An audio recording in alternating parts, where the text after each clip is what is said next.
साथियों, 1928 में doctor B R. Ambedkar साहब ने एक साइमन कमीशन इस देश में मंगाने का काम किया था। अब वो साइमन कमीशन मंगाया क्यों गया था? क्योंकि बाबा साहब ने कहा था कि इस देश में दोहरी गुलामी है। एक गुलामी है अंग्रेजों की और दोहरी गुलामी है बड़े बड़े राजे रजवाड़ों की।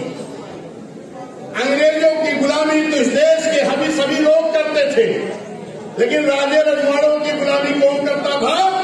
जो आर्थिक रूप से, सामाजिक रूप से, शैक्षिक रूप से हर तरह से पिछड़ा था, और उस पिछड़े में हम भी आते थे। Doctor B R. अम्बेडकर साहब ने अंग्रेजों से सिफारिश करके एक साइमन कमीशन मंगाए, तो बाबा साहब भी जाते थे, क्योंकि बाबा साहब उस कमेटी के सदस्य थे। लेखक को भी वोट का अधिकार मिला, और इसलिए वोट का अधिकार दिया गया था कि ताकि सभी समाज के लोग जीत करके विधानसभा और लोकसभा जाएंगे और उस सदन में जाकर के अपने समाज की हित की बात, संविधान में लिखी हुई बातों को लागू कराने का काम करेंगे।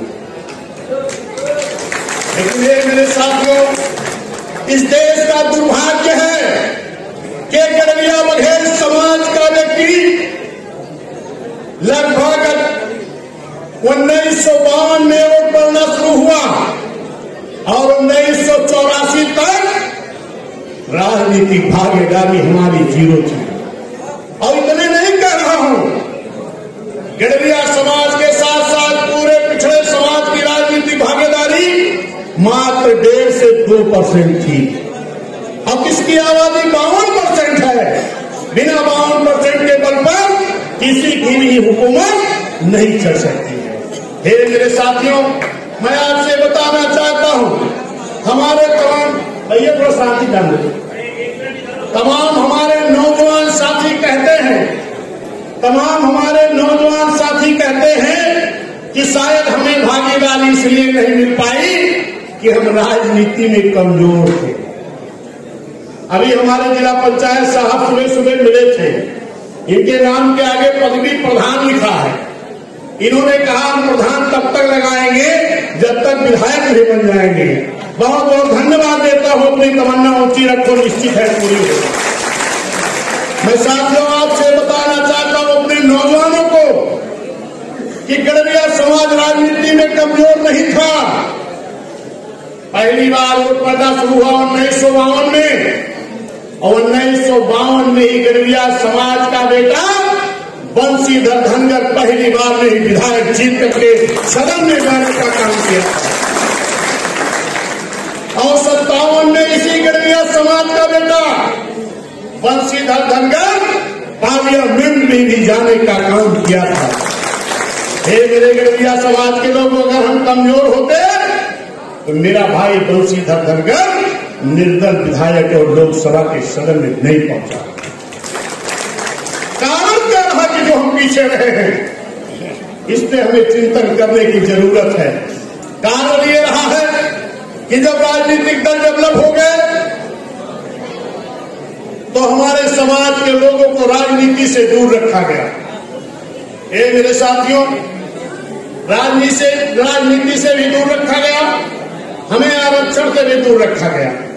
समय तो ज्यादा हो रहा है, लेकिन साथियों 1928 में डॉक्टर बी.आर. अम्बेडकर साहब ने एक साइमन कमीशन इस देश में मंगाने का काम किया था।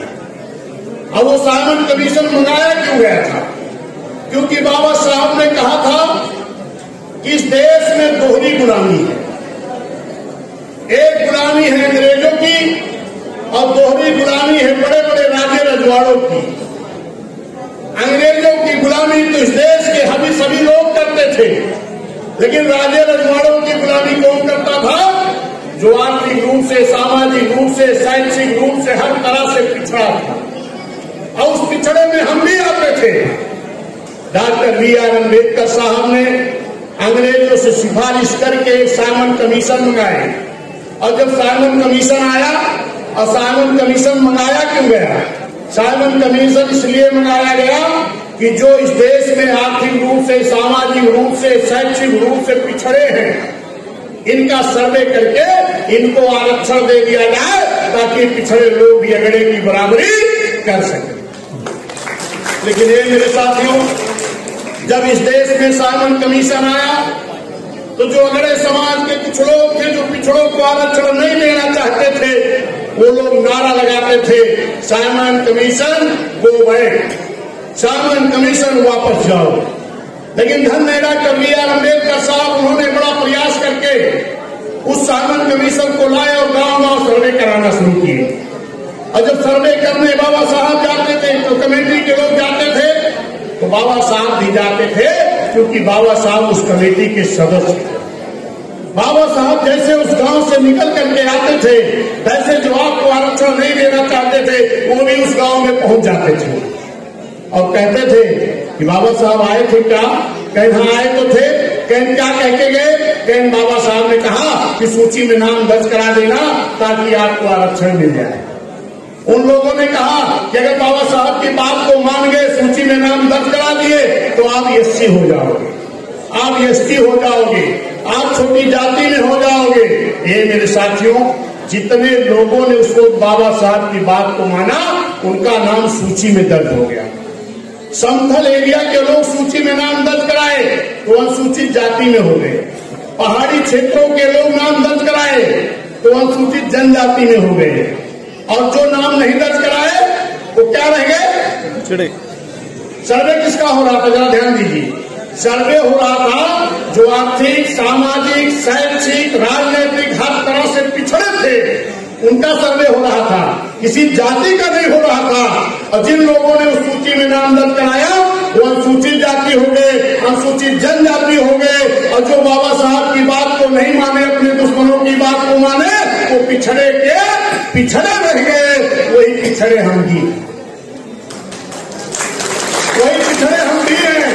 आज लड़ाई लड़ी जा रही हमारी क्या कि हम एससी वाली सूची में भी हैं, हम ओबीसी वाली सूची में भी हैं। तो जरा गौर करिएगा, जिन लोगों ने बाबा साहब की बात को मान लिया वो एससी सूची में हो गए, और जो बाबा साहब की बात को नहीं माने वो पिछड़ी की सूची में रह गए। वो किसी जाति का सर्वे नहीं हो रहा था, वो पूरे पिछड़े का सर्वे हो रहा था। ये मेरे सम्मानित साथियों, लेकिन जो एससी वाली सूची में भी गए उनको भी हमारे समाज के लोग चिढ़ाते रहे, क्या कि तुम तो एससी वाली सूची में हो गए, तुम नीच लेखक को भी वोट का अधिकार मिला। और इसलिए वोट का अधिकार दिया गया था कि ताकि सभी समाज के लोग जीत करके विधानसभा और लोकसभा जाएंगे और उस सदन में जाकर के अपने समाज की हित की बात संविधान में